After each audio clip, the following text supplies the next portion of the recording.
companheiros e queridas companheiras, eu estou com uma nominata. Eu estou com uma nominata aqui, mas se vocês me permitirem, eu não vou precisar de a nominata, porque ninguém aqui é candidato a vereador, portanto eu não preciso falar o nome de ninguém. Eu queria dizer para vocês que nós estamos vivendo o mais longo período de democracia contínua no Brasil. É importante a gente ter noção histórica do que está acontecendo para a gente acompanhar no tempo a história deste país. Depois da proclamação da República, nós estamos vivendo a maior quantidade de anos de democracia contínua. Se a gente quiser pegar o ano de 1985, quando os militares saíram e entrou o presidente Tancredo, que não tomou posse, como posso saber, porque o Tancredo morreu, nós vamos perceber que a democracia durou 31 anos, se partimos de 85. Se partimos de 88, quando foi aprovada a Constituição, nós estamos com 28 anos de democracia contínua. É o mais longo período em que nós vivemos tranquilidade democrática neste país. E é importante a gente perceber que não faz muito tempo nós tivemos momentos delicados nesse país. E quem tem a minha idade, ou um pouco menos, ou um pouco mais, sabe o quanto a democracia é importante na vida de uma nação e na vida de um povo. Nada é mais importante do que vivemos em democracia, cada um tendo liberdade de ir e vir, cada um fazendo o que bem entender, respeitando apenas o direito dos outros. E nós estamos começando a ver que isso está sumindo. Estamos começando a perceber que eles fizeram isso em 1954, quando levaram Getúlio Vargas, que tinha sido presidente durante 15 anos, de 30 a 45. Foi escorraçado pelos militares depois de 15 anos, volta em 50, eleito democraticamente pelo povo, e em 54 levaram Getúlio a se suicidar. Eu penso que todo mundo deveria reler a carta testamento de Getúlio para a gente saber o que aconteceu naquela época e o que está acontecendo agora. Depois veio as eleições do Juscelino em 1955. O Juscelino não era nem um homem de esquerda. Aliás, era um militar. Acho que era major ou coronel e era médico da Polícia Militar de Minas Gerais, que lutou, na verdade, do lado dos mineiros contra o governo federal na famosa, a Revolução Constitucionalista de 32. Quando o Juscelino se coloca como candidato, os mesmos que hoje fazem críticas profundas ao nosso governo e aos avanços da classe trabalhadora, diziam naquela época o seguinte: o Juscelino não pode ser candidato. Se ele for candidato, ele não pode ganhar. E se ele ganhar, ele não pode tomar posse. E se ele tomar posse, nós vamos tirá-lo. E houve várias tentativas de tirar o Juscelino. Houve várias revoltas, hora da Marinha, hora da Aeronáutica, para tirar o Juscelino. E cada vez que tinha uma revolta, ele terminava perdoando os revoltosos e terminou o mandato dele. Naquela época, ele já dizia que o Juscelino tinha feito Brasília para roubar. E que Brasília tinha sido a forma mais fácil do Juscelino ficar rico. E só fomos saber que o Juscelino não estava rico quando ele morreu. E é engraçado, porque até a história de um apartamento que me acusam hoje, acusaram o Juscelino de ter um apartamento na Vieira Soto, no Rio de Janeiro, que ele não tinha. Depois, por conta dessa denúncia toda, foi eleita a Vassourinha, representada pelo Jânio Quadros, que fazia campanha aqui em São Paulo, tinha uma musiquinha vai, Vassourinha, sabe? E como sempre, o povo é apaixonado, com muita razão, nessa história de combater a corrupção, e o povo elegeu o Jânio Quadros para presidente da República. Acontece que o Jânio Quadros ficou apenas 6 meses, porque ele tentou dar um golpe, porque ele tentou renunciar, achando que ia voltar nos braços do povo, e quando ele levantou da cadeira, alguém já colocou e sentou no lugar dele e estava fora. O João Goulart era vice-presidente da República, estava na China, e não queriam deixar o João Goulart voltar. O vice-presidente da República estava na China, tinha o direito de assumir a presidência e impuseram condições para ele. Ele só podia voltar se mudasse o sistema, o regime político aqui no Brasil. E convenceram ele a aceitar um meio parlamentarismo. Então ele que saiu vice-presidente, que deveria voltar presidente, voltou na verdade presidente, mas elegeu o Tancredo primeiro-ministro. Mesmo assim, foi feito um plebiscito e o povo disse: nós não queremos parlamentarismo, nós queremos presidencialismo, e ficou presidencialismo. Mas em 1964, perto das eleições que ia ter em 1965, e o Juscelino era o principal candidato nas eleições de 65, para tentar evitar que o Juscelino voltasse, deram um golpe de 31 de março de 64. A pretexto de que era apenas para tirar os comunistas, acabar com os comunistas, e logo iria ter reabertura política. Ficamos 23 anos nesse pouco tempo de regime autoritário. Pois bem, havia a ideia de que em 65, um ano depois do golpe, haveria a convocação das eleições para presidente. Mas se houvesse a convocação, certamente o Juscelino seria eleito presidente da República. E para que o Juscelino não fosse eleito presidente da República, resolveram então prorrogar o golpe militar até, vocês sabem quando? Até a posse do Sarney pelo Colégio Eleitoral em 1985.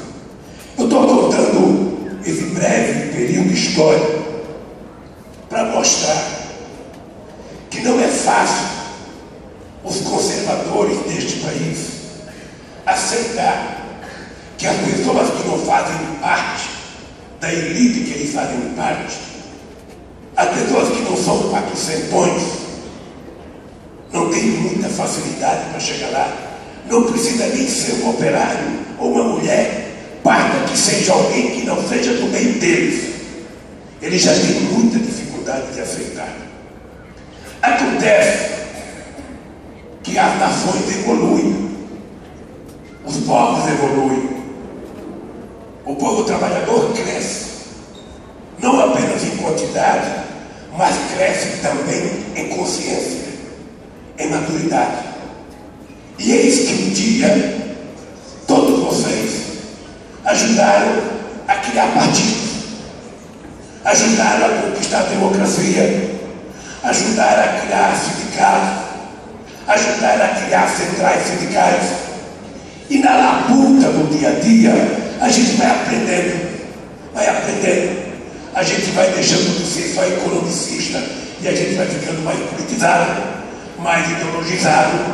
E eis que um dia vocês resolveram eleger um torneiro mecânico presidente da República deste país.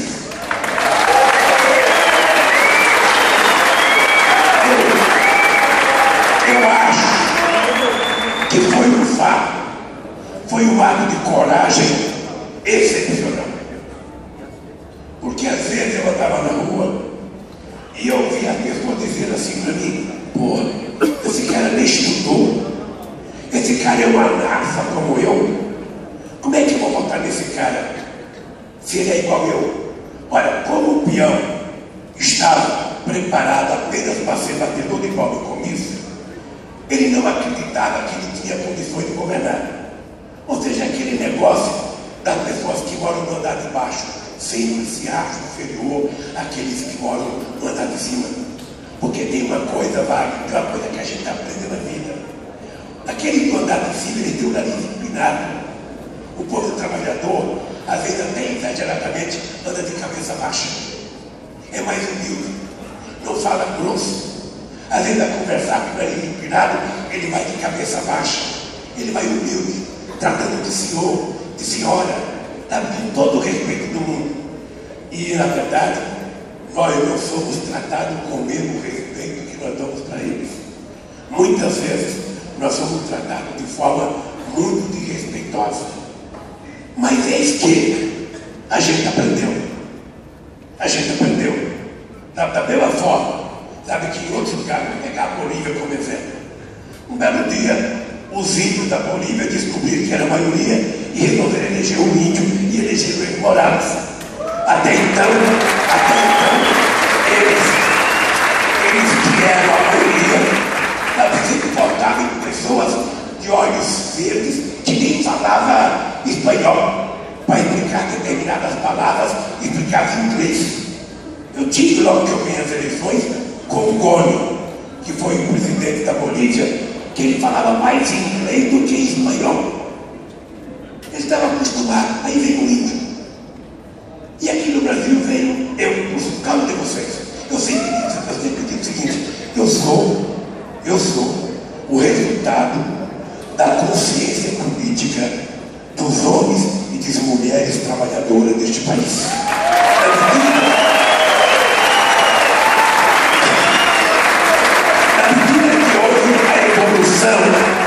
Da consciência política de vocês perderam o medo.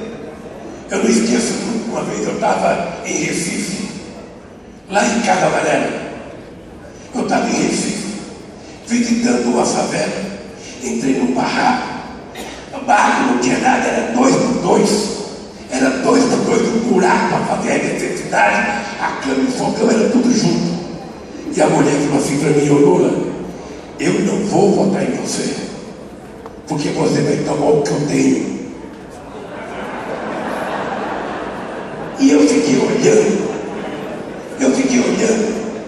para as paredes, olhando para o chão, olhando para a cara da mulher, e falando: meu Deus do céu, o que eu posso tomar dessa mulher, a não ser o voto dela, se ela me der democraticamente? Mas veja a diferença. É que para mim, aquele simples barraquinho de 2x2 não era nada. Para ela, era tudo que ela tinha. E ela tinha medo que eu tomasse a vida. E às vezes eu ficava imaginando como é difícil a gente politizar as pessoas. E quando eu fui indicado candidato a presidente a primeira vez em 89, eu pensei comigo: esse partido está brincando. Esse partido está brincando me lançar candidato a presidente da República, para me disputar com o Brizola, para me disputar com o Ulisses Guimarães, para me disputar com o Mário Covas, para me me disputar com uma FIFA, para me disputar com alguém que era o Chaves. Eu falei, puxa vida, como é que eu vou disputar com tanta gente sabida, tanta gente letrada? E se eu ganhar, eu vou ter condições de governar? Será que eu vou saber? Será que eu tenho condições de governar um país deste tamanho? E finalmente eu ganhei as eleições. Todos vocês acho que já tiveram uma certa dor de barriga e de medo já. É engraçado, eu não tinha medo do debate. Toda vez que eu começava a ter medo de debate, eu falava, eu sou o único que conheço o chão de fábrica. Eu sou o único que já morei em casa, que acordava meia-noite com 1,5 metros de água dentro de casa, com o rabo tentando disputar uma vaga na cama. Então eu sou o único que tenho condições de falar a linguagem que o povo desse país entende. A linguagem que o povo trabalhador, aquele do andar de baixo, aquelas mulheres sofridas da periferia sentiam. Então eu não tinha medo do debate. Mas quando eu ganhei, me deu um calafrio. Primeiro porque a direita tirava o sarro. Será que a dona Marisa vai ter condições de limpar todo aquele vidro do Palácio Alvorada? Coitada, nem se ela e eu passasse 4 anos tentando limpar, não acabava de limpar aquele vidro. Mas daí eu aprendi. O único jeito de eu não limpar o vidro era não fazer a sujeira que eles fizeram durante tanto tempo.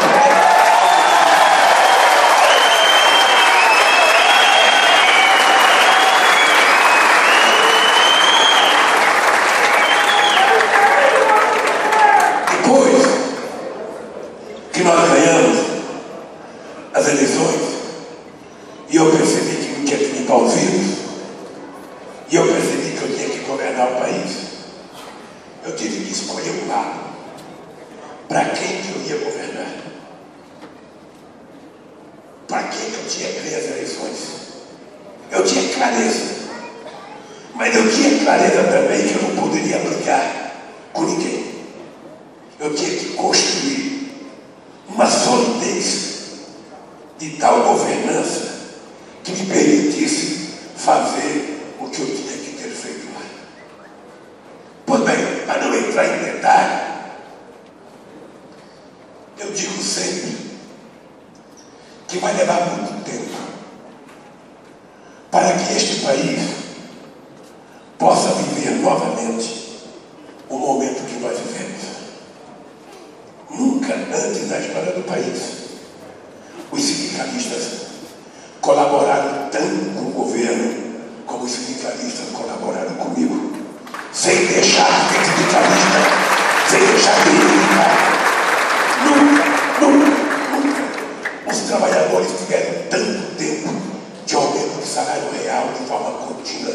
Foram, na verdade, quase 12 anos, entre os 8 anos meus e os 4 primeiros da Dilma, quase todas as categorias tendo um aumento real de salário. Aí eu sei que os empresários falavam para mim, o custo do Brasil está ficando muito caro, o preço dos trabalhadores aqui no Brasil está ficando mais caro do que nos Estados Unidos, está ficando mais caro do que na Alemanha, os trabalhadores estão muito valorizados. Quem não ouviu falar isso? Quem foi sindicalista que foi negociar, que não viu os empresários falar, é preciso dar um jeito porque está muito caro, a mão de obra está muito cara, qualquer peão quer ganhar 2 contos, 1,5 conto, 3 contos, é preciso parar, está ficando caro. Agora está ficando barato outra vez. Porque quando começa a ter desemprego, a primeira coisa que eles fazem é reduzir o salário do povo trabalhador. É por isso que nós temos que ter consciência, e a presidenta Dilma tem consciência, de que nós não podemos continuar com a política econômica, sabe, que não permita a geração de emprego.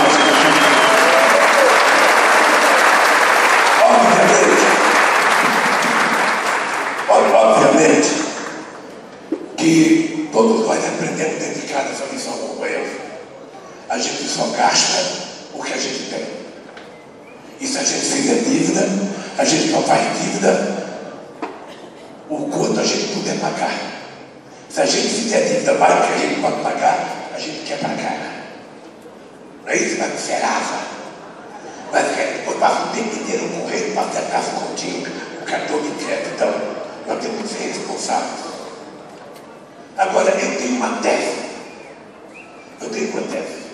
E tenho dito publicamente de que este país é um país tão extraordinário, tem um povo tão extraordinário, que quem pode ajudar a resolver a crise desse país é o povo trabalhador e, sobretudo, o povo mais pobre desse país. Há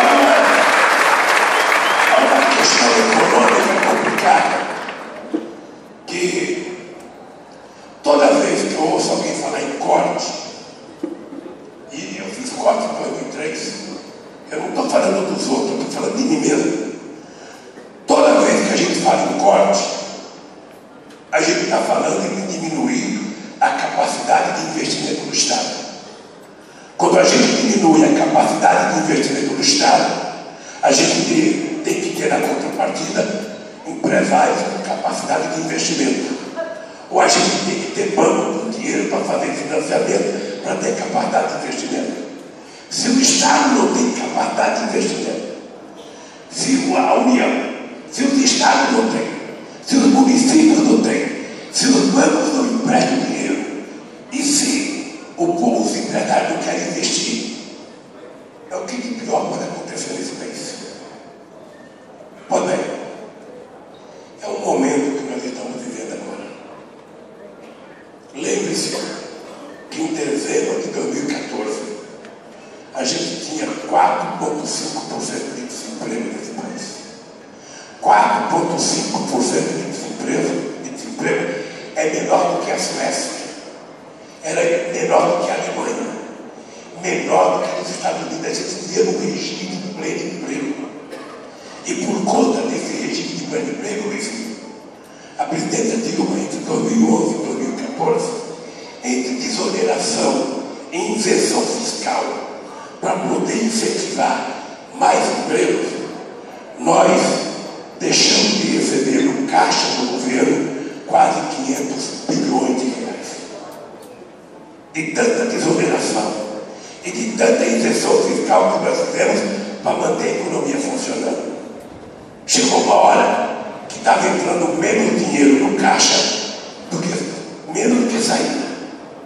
E chegou uma hora que quando entra menos dinheiro do que saída, precisa pensar. E é por isso que vocês todo dia eu falar em corte. Ontem mesmo, o ministro Pedro Barbosa anunciou mais um corte de 24 milhões de reais. E quanto mais corte ele anuncia, menos capacidade de investimento a gente tem e mais corte vai ter que fazer. Então, quando a companheira Dilma me convidou para ir para o governo, eu tenho noção política das coisas. Eu não sou um analfabeto político como alguns pensam. Eu tenho noção de que um ex-presidente conviver com o atual presidente me chamaram em agosto do ano passado. E eu não quis. Falei, presidente, eu não vou aceitar porque não cabe dois presidentes dentro do mesmo espaço geográfico da mesma sala. Não vai dar legal. E não aceitei. Quando foi agora, com a crise política e com a crise mundial não se resolvendo, e os adversários cada vez mais apertando a Dilma, ela falou, presidente, eu preciso de você. E eu quero que você venha me ajudar. E eu fui lá para dizer para a Dilma, ô Dilma, eu não venho. Não venho, porque se eu vier, vão dizer que eu estou vindo aqui porque eu quero privilégio. Se você quiser me dar um cargo, isso é importante vocês saberem, eu adoraria ficar, sabe aonde? No Conselho de Desenvolvimento Social e Econômico. Não é ministério, não precisa dar salário, é apenas um cargo de reunir a cada 40 dias, a cada 50 dias, quando eu quiser, empresário e sindicalista para discutir o desenvolvimento desse país. Ela falou, não,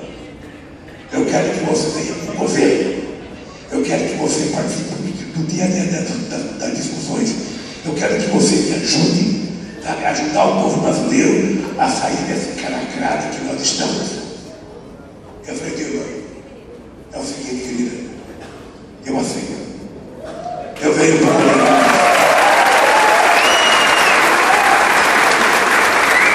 E aceitei. E é importante que vocês, dirigentes sindicais, saibam, e os trabalhadores saibam, que eu aceitei, porque eu tenho pleno consenso do que eu posso ajudar de novo. Com aquilo que eu mais sei fazer na vida, que é conversar. É conversar com o mais pobre, é conversar com o mais rico, é conversar com o favor, é conversar com os outros, é ouvir pessoas e tentar fazer com que as pessoas compreendam que nós que somos governantes teremos mais facilidade de governar se a gente governar tentando colocar em prática o pensamento do que pensa as pessoas, do que a gente tentar governar apenas pela nossa própria sabedoria. E vocês sabem que nunca na história desse país o presidente conversou tanto com os sindicalistas como eu conversei. Daqueles que gostavam de mim, daqueles que não gostavam. Com o prefeito que gostava e prefeito que não gostava. Com o governador que gostava e governador que não gostava. Com mulher que gostava e mulher que não gostava. Com homem que gostava. Gente, os meios de comunicação que me adoram. Eu conversava com eles.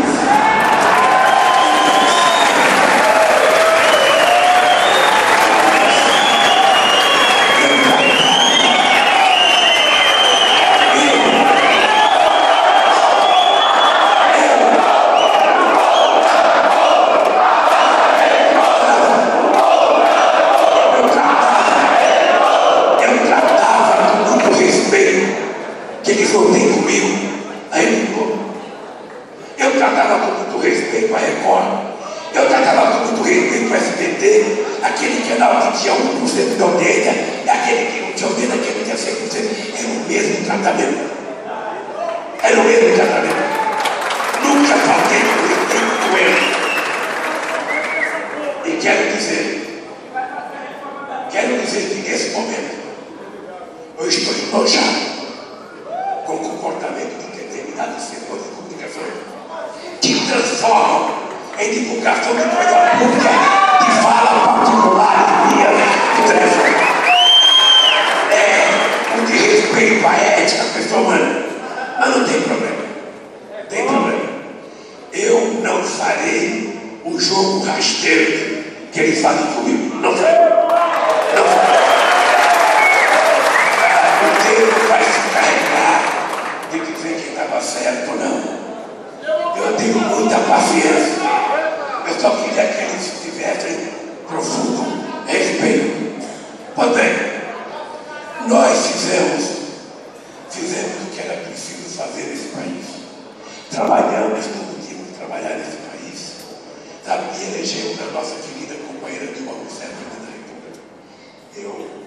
Eu achei que eu tinha cumprido a minha missão de vida.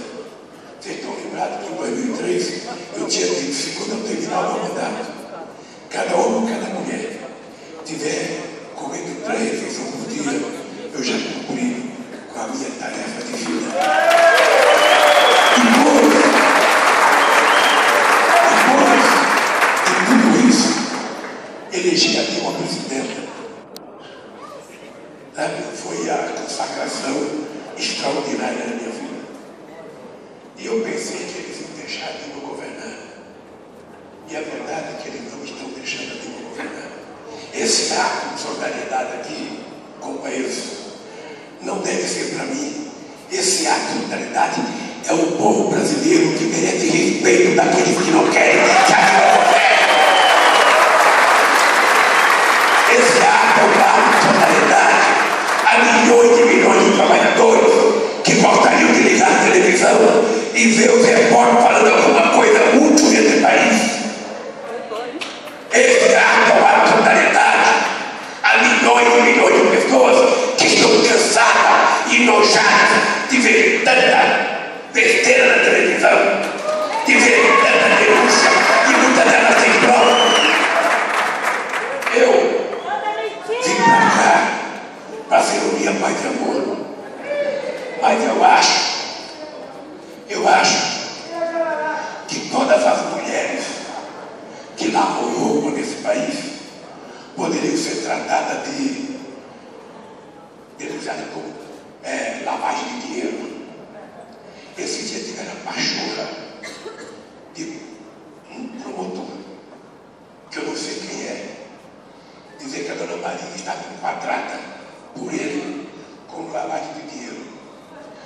primeira coisa que eu fiz quando cheguei em casa foi olhar o meu bolso, ver se eu tinha lavado uma calça minha do dinheiro.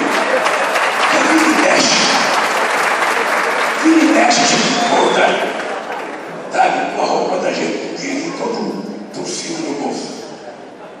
Eu fiquei com raiva. E eu pensei, eu não devo ficar com raiva. Se Marisa não ficou, eu não vou ficar com raiva. Mas eu não vou ficar, porque eu acho que eles têm que aprender. Eles têm que aprender que a mentira depende da puta. Eles têm que aprender. Eles têm que aprender que nós ganhamos essas eleições pelo voto democrático do povo brasileiro. Não foi o tanto quanto a gente queria na eleição. E de igual para eles têm que respeitar. Se eles quiserem ir para presidente, esperem em 2018. Eu esperei, sabe, 94, 98, sabe, perdi 89, eu esperei pacientemente até ganhar. Eles que esperem, se preparem, aprendem que o programa passado não teve dar golpe da Dilma, que nós não vamos aceitar.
eu disse na Avenida Paulista, puxa, para mim se faz sangue amarelo, ou sangue verde, ou azul, faz sangue vermelho, que é a nossa carne.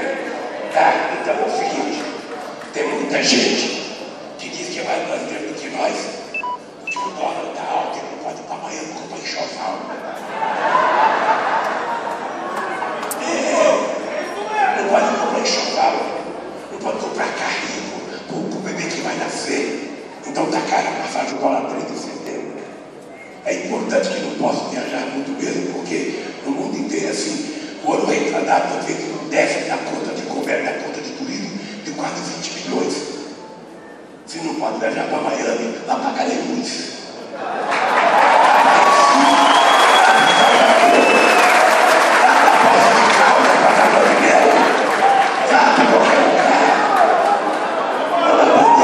Aprender a conhecer a beleza desse país.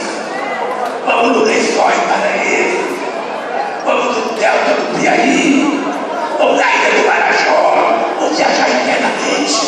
Quando tiver bom, até vamos fazer um passeiozinho, vai para os Estados Unidos comprar, mas vamos ter tudo aqui dentro, gente. O nosso povo é bom, vai atender todos eles nos hotéis, está tudo bem, está tendo carinho, anda até chameiro.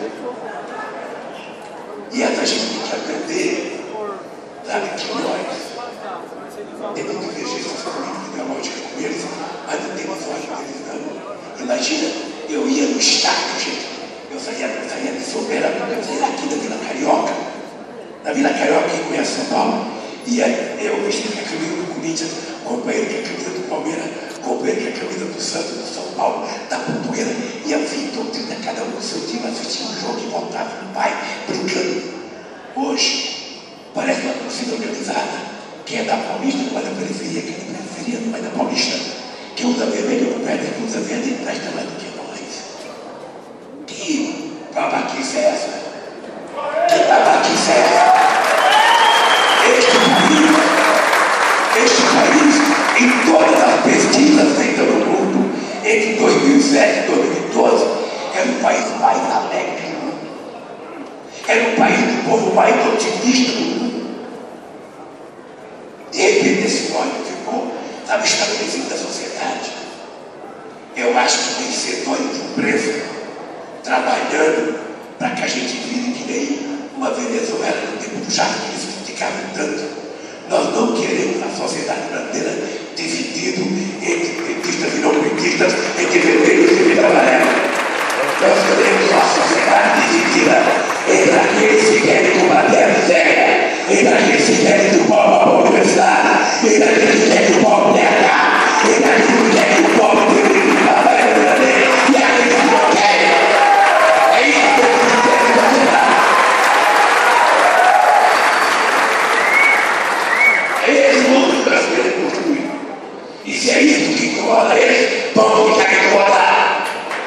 Eles têm que saber que o povo vai viver nesse país. Não gosta de um financeiro, comprar xepa. Ele espera que a gente possa fazer mentira para botar a folha da face no chão. O povo no chão. Lembrar toda soltada. O tomate já passado. Porque pobre assim é que brasileira até hoje a gente está perto, mas isso está bom. Não. Ele tem que saber que a gente gosta, na verdade, é de nascer cedo, com panela de escuta. Eles têm que saber que quando eles chegam direito no mercado de qualidade, pobre não gosta de só de aceitando ou de imposto, pobre que é picante, pobre que é mulher, pobre que é mulher, é isso que eu quero saber. Eu lembro do tempo aí, meus amigos, que a minha mulher, eu sei porque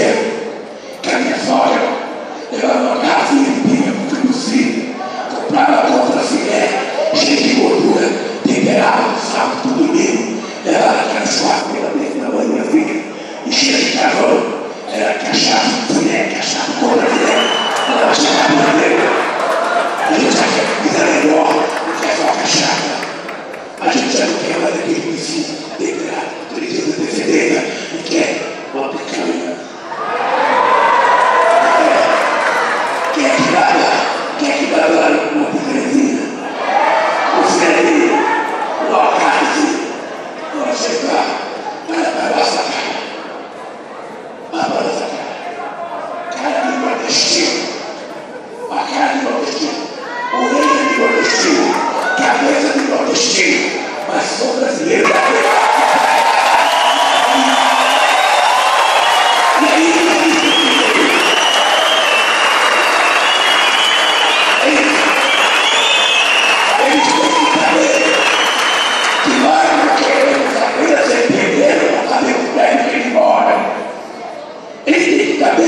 queremos saber a depender para fazer a ponta do sabe. Nós queremos ter um plano para falar.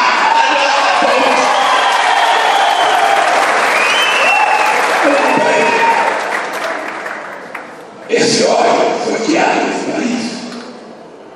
Nós sabemos quem criou. Nós sabemos todo dia, quando chega em casa, da televisão. Nós sabemos todo dia quem é que está criando ódio nesse país. Não é nenhuma dona de casa. Não é nenhum trabalhador desse país, nenhum empregado doméstico. Não é nenhum metalúrgico de um time. Não é nenhum carro. Não é nenhum pequeno advogado. Não é nenhum profissional liberal. Esse ódio é quase que o ódio ideológico. Temos que tirar a dúvida. Não podemos deixar de ficar continuando. Olha, esse desgraçado desse Lula pode voltar. Nós estamos batendo nele, estamos batendo. Já temos até um triplex para ele vender, mas vamos dizer que é dele. Vamos dizer que é dele, porque essa informativa e o povo não vai querer mais o Lula de triplex. Descobriu que é Lula de triplex. Melhor que eu. Talvez se eles quiserem, eu troco o meu pelo deles.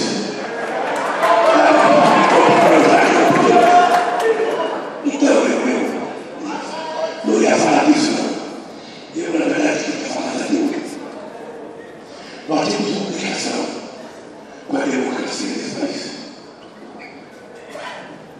Nós estamos por um tempo em que vários dirigentes sindicais na minha época eram convidados pelo DOPS para estar depoimentos e não voltavam mais. Desapareciam. E ninguém sabe onde está. Eu acordo um dia desses, 6 horas da manhã, com um monte de pulsado na minha cama. Um monte de pulsado na minha cama. Uma ordem para me levar para pegar o depoimento. Se tivesse me telefonado, no dia seguinte, Lula, um dia mais da noite, um dia que vocês querem. Você não quer prestar um depoimento? O Moro poderia ter ligado. Você não quer ficar no laço do Lula? Você quer prestar um depoimento? Você quer prestar no Paraná, na França, onde você quiser? Eu iria. Eu iria porque eu não tenho medo de depoimento.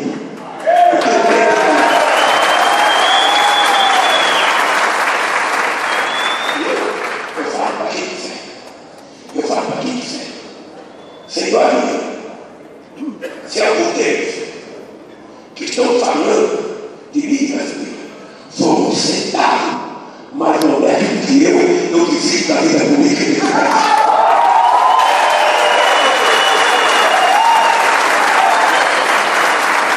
Obviamente que se enganam aqueles que eu sou contra o combate à corrupção.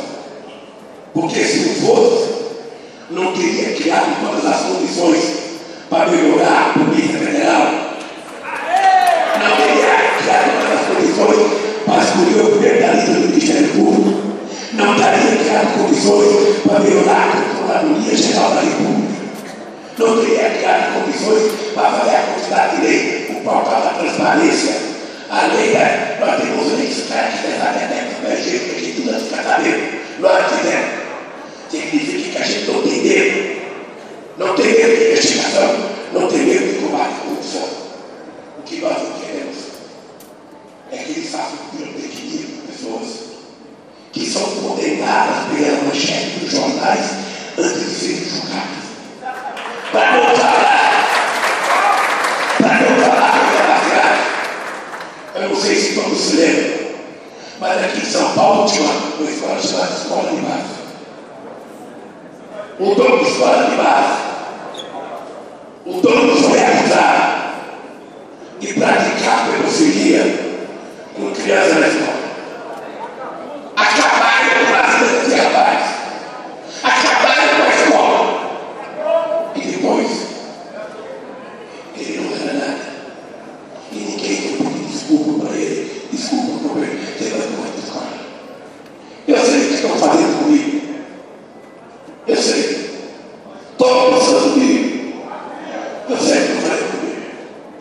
Só que eles não sabem que o nordestino, que não morreu a péssima unidade como eu não morri, escapei da fome, cheguei à presidência da República, porque o povo brasileiro me baterá.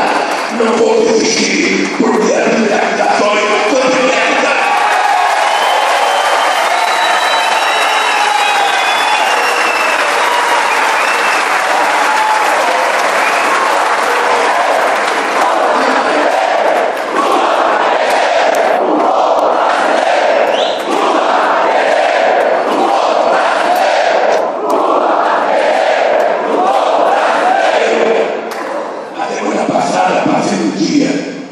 Dentro do caminho da vida.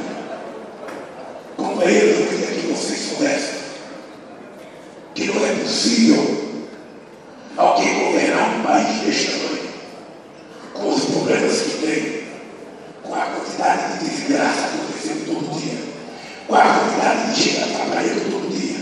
Alguém para governar esse país tem que ter um dia quando eu era presidente, que começou a história do mensalão. Eu criei um comitê de crise para ler jornal. Não tinha televisão e as revistas aí o companheiro levava. Tá? Criei um comitê que participava Dilma, participava Ciro, participava Marcos Barros e participava o Estado de Carvalho. Se ele todo dia saía a cara daqui, se ele ia todo dia às 7 horas da manhã, quando eu chegava alegre da vida, não tinha lido jornal. Chegava toda subida, eles todos nervosos, eu falei, tinha coisa de jornal. Eu não leio. Quem lá na televisão, eu não vejo. Quando vem da vida, eu não vejo nada. Então, é assim, eu tomei a decisão. Eu vou deixar eles mais rápido que eu.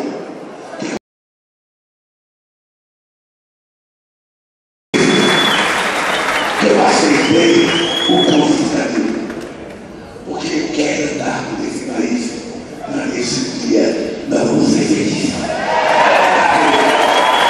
Conversar com o povo de cada praça, de cada cidade, dar entrevista nas rádios locais, nos jornais locais, da televisão local, escapar da teia de aranha, da rede nacional e conversar com esse povo.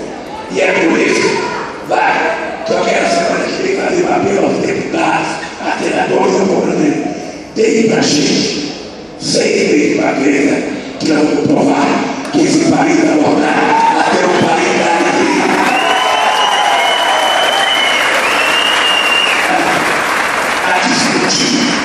A discutir uma política econômica que traz esperança.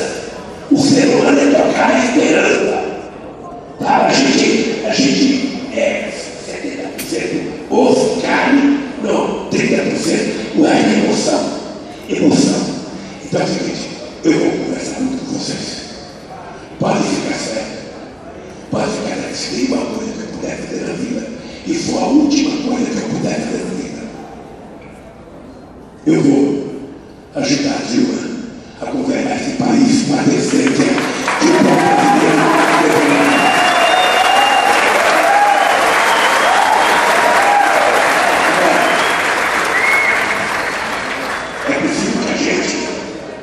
é preciso que os governos centrais saibam que é preciso em cada lugar desse país a gente conversar com os deputados. Porque você sabe que os caras os caras de medo, os caras de pressão, todo mundo vai matar aqui na rede social, eu estou fazendo pressão lá na rede social, pô, seja homem, lá seja mulher. O que você não pode é cada vez que alguém pedir na rede social, você dá um golpe. Isso aqui não pode. E tentar tirar aquilo agora é golpe. Não tem outra palavra, é golpe. E este país não pode aceitar o golpe do Brasil. Portanto, eu queria até pedir para os nossos companheiros que falaram aqui e que eu sei que tem divergência com a política econômica da Dilma. Eu sei que tem um sindicalismo aqui que está meio contra a Dilma. Não é só o índio, cadê o índio? Está ali, não é só o índio não, aqui está cheio de gente. Agora é o seguinte, a luta da classe trabalhadora, e vocês disseram comigo, é só economicista. A economia a gente resolve amanhã ou depois da manhã, mas ele dá um golpe é hoje. Eu queria.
Deixa de dar no outro.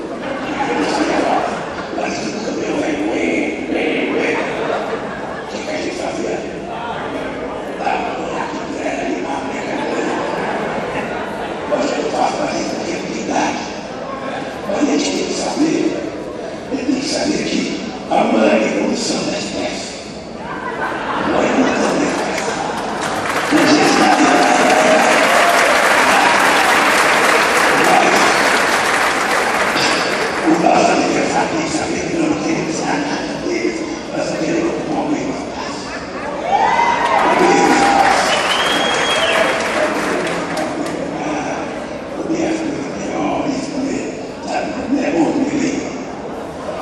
homens também. Lá em casa não. Lá em casa a mulher champanhe de qualidade, quando era presidente. E no Natal, a minha sogra era viva. E eu abri champanhe de qualidade da minha sogra. E ela era tem medicina. Aí significa que o pobre não evoluiu, porque então, hoje é o seguinte, ó, eu estava brincando que eu falei que era no dia mais amor, que ele volta aqui, agora acontece no dia mais amor toda vez. Mas eu quero dizer uma coisa, companheiros, me convoque. Nessa luta, não sei como é que eu vou tomar posse, porque eu ia para uma escalaria da Paulista, eu cheguei em casa, eu já não era mais ministro. O ministro Jula migração viajou para Portugal. Então, eu vou esperar. Paciente, eu vou esperar. Agora eu quero dizer para vocês, se enganam. Aqueles que pensam que eu só posso ajudar Deus se for ministro.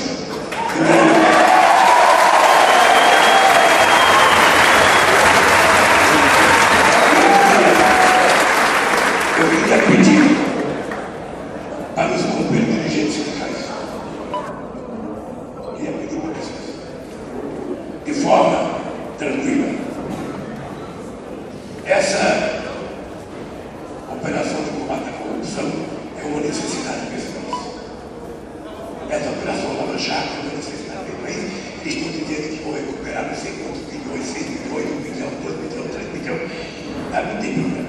Agora eu queria que vocês procurassem a força-tarefa, procurassem o juiz, se eles estão discutindo quando essa operação já deu de prejuízo à economia brasileira.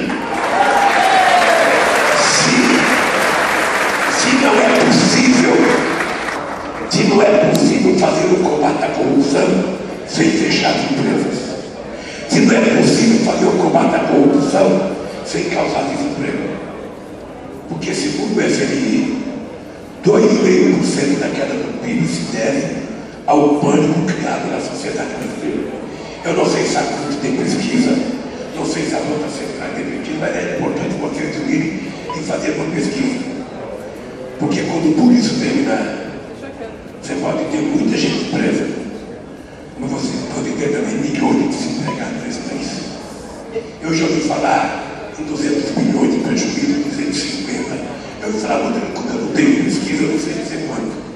Mas vocês, dirigentes sindicais, têm obrigação de saber. E da mesma forma que vocês vão falar com a Dilma e ficar bravo com ela, que vão falar com o Lewandowski e ficam bravo com ele, que vão falar comigo e ficam bravo comigo, que vão falar com o poder do Senado e ficam bravo, vocês têm que procurar a força-tarefa e perguntar se eles têm consciência do que está acontecendo nesse país. Muito obrigado, gente. Muito obrigado.